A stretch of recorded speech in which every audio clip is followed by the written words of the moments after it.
घटना देखु गला वर्ष इमती पोखरी बेआईन भाव में किसी लोक मिसिकी इमती मोटर पकईकि राति अधिया पानी बाही तापरे सरकारी कार्यानुष्ठान ग्रहण करने पर पुलिस हस्तक्षेप करके तार सुसमाधान करते किसी जुरिमाना आकार में पैसा गवर्नमेंट नहीं ए वर्ष कहारी की किसी न कही से माने से हिसाब से राति अधिया मोटर पकईकि सेमती पानी बाहानिया बर्तमान चली। आज सकाळ आम जो बिल को बाहर की देखिलु एमती परिस्थिति पाखापाखि 5 कोयल तार पड़ी जो तार कि जुड़ा गुड़ाक कौन प्रकार सेफ्टी निरापत्ता नि जाए ना एवं तले पड़ी से हिसाब से 2टी मोटर चली। देखो आ गोटे कथा बर्तमान खरा दिन जो पशु पक्षी मैंने पोखरी पानी पीबे आपको कौन सरकार नियम ना जो गरम दिन पोखरी सुखापी गरम दिन पोखरी सुखा जाए सेटा सार एक कथा से माने आमे जतले आज जो लोकंकर मोटर बुलिकी आमर जो मीटर रु जाइछि जो लोक को आमे पचारलारू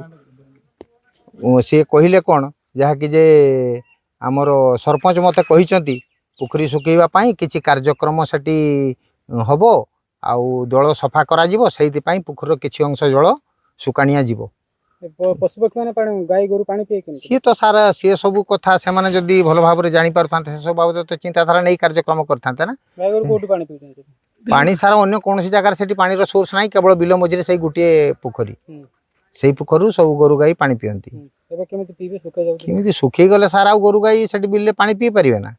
पी परिबेनी कोन दाबी करे ग्रामवासी हिसाब आमे न्याय चाहूछु मुख्यतः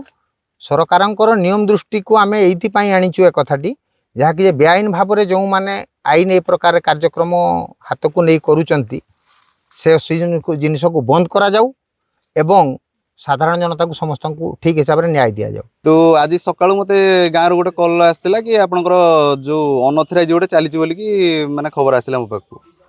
तो आमे भी स्टाफ पठेले बा निजे भी मु आसिक बर्तमान देखिली अनऑथराइज रो सेमती तो किसी ना किंतु अनसेफ कंडीशन रे सेटा जाईची तेणु आम से कंज्यूमर को वार्निंग देचे कि जब फर्दर यहाँ रिपीट हुए आम सप्लाई टाक डिस्कनेक्शन करदे जेहेतु से गाई गोरु बुलाबुली कर कृषक मैंने चाष कर आम अनसेफ कंडीशन टाक आलाउ करवा ना आ जब फर्दर से रिपीट हुए आम टोटाल सप्लाई टाक डिस्कनेक्शन कर रखा